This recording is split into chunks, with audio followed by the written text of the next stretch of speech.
Maddow shaking her head preemptively. We haven't even started talking yet, and already you're going like that. I read the speech, right? I paid attention to this all day. I was sitting upstairs and right outside your office, and I was kind of writing out arguments and things that I wanted to talk about. And then, on the television, in the corner of my eye, there's you sitting there smiling through Joe Scarborough. Yes! Showing Osama, Howard Dean, Osama, John Kerry, Osama, Ted Kennedy. Didn't it blow your mind? I'm actively mad at you.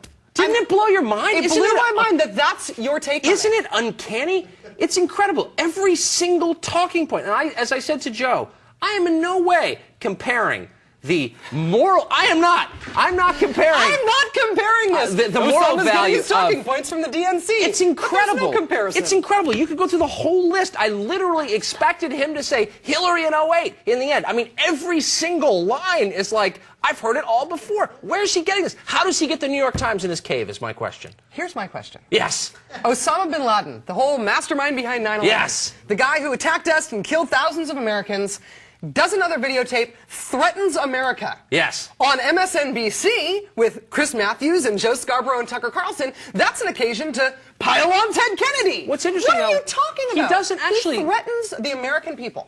Well, he's Osama bin Laden. Yes. He's behind 9/11. He's a bad guy. Yeah. We're not ignoring that. But Let's actually, go get Howard Dean. The substance of this was not really about his threats. Actually, it was much more complicated than that. I've read, I think, every public communique he's come out with, and they're always about the Crusaders and the Jews and how Israel is evil and we're evil and we're going to kill you all. This was not about that, actually. He was making a political case. You read the whole thing. Yeah. It was about how the war in Iraq is doomed because the American people don't support it. And the war in Iraq was waged in the first place because the warmongers at Halliburton and the crazed neocons were behind it. And they, changed Bush's mind and got him to support it. That's like, do you recognize that argument? No. I mean, I do. Listen, first of all, it's a direct threat. He's saying, you have occupied our land, defiled our honor, violated our dignity, blah, blah, blah. We will treat you in the same way. Yeah, but that's the boilerplate. He always says that. Right, he's coming out and he's threatening the United States. Right. That's the headline today, right? Osama bin Laden threatens United States. At the same time, this is directed to the American people. This isn't a speech to George Bush. This is a speech to you and I. Yes, that's the interesting thing. Yes, and he's citing things that are coming up in American politics. Yes, he says things that he criticizes George W. Bush. You guys are interpreting that as Osama criticizes Bush, Ted Kennedy criticizes Bush, therefore Osama loves Ted. No. It's ridiculous. No, he's actually, also I'm not using right-wing talking. I'm not saying that. I'm saying he's not criticizing, and there's nothing wrong with criticizing Bush. I criticize Bush. I'm saying he's criticizing Bush in exactly the same ways, with exactly the same terminology. It's literally like he got the blast facts from HQ. Well, what about when he says this is not confined to Iraq? Iraq is a point of attraction and recruitment for qualified researchers. Yes. This is a global war on terror. This is a war that is for you or for us to win. You need patience to be in this long war. This is going to last generations. And only one of us will win. He sounds like Ken Melman when he's saying that, but less gay. I mean, this is ridiculous. Well, I'm going to blow by that comment. But I will say, yeah, you just blew my mind by saying that. I'm actively angry that this is being turned into a political attack on Democrats when Osama just threatened us. It's not a political attack on Democrats. It's merely an acknowledgement that Osama is stealing all your best lines. Time to think of new ones. That is absolutely ridiculous. True. What it's about totally when he true. said this is going to be a generations-long war and we need patience? That's George W. Bush. Yeah, it's one of the lines Bush uses, but so it wasn't why aren't we saying then why isn't he getting these talking points from the Republicans? It wasn't from top to bottom, however, a recitation of Bush's points. It was from top to bottom. Read it yourself, available on the internet.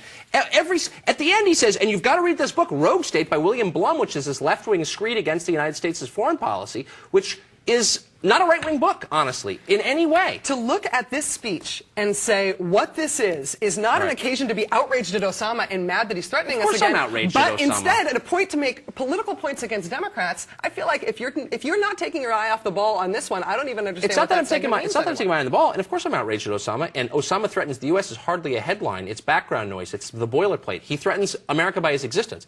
I just think it's uncanny, and I think you should reread it. It'll change your mind. Let me just get to one quick topic that we have teased. I know, maybe this will make you feel better. Right. College students are dumb.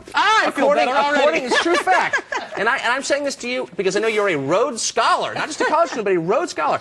A new study has found that college students totally unprepared to deal with ordinary life questions like, What does that credit card statement mean? How do you balance your checkbook? How much gas do you have in your car before it goes empty? Things like that. Yeah. Most people shouldn't go to college. They should go to trade school. College is wasted on most students, in my view. But the thing about this story, though, is that the college students don't know if they have enough gas to get to the gas station. They can't read a credit card statement, all these things. Right. But they're actually better than most American adults. College actually does help, and that's the terrifying thing, that we're still that bad at it even after going to college, but college students are better off than most Americans. Well, I would imagine they would be, since they're spending 100% of their time learning. You'd think they would be in a much better shape. Here's my point. Yeah. Why don't we take 80% of college students who don't really want to be in college in the first place except to party and send them on fully paid apprenticeships so they could learn something useful? I wish I had done that. Yeah, but I hesitate to take the lesson of this as being we need less higher education in this country. I kind of feel like we need kind of a more rigorous education system in this country. No wonder all our jobs are going to India. With apprenticeships. Yeah. I learned more,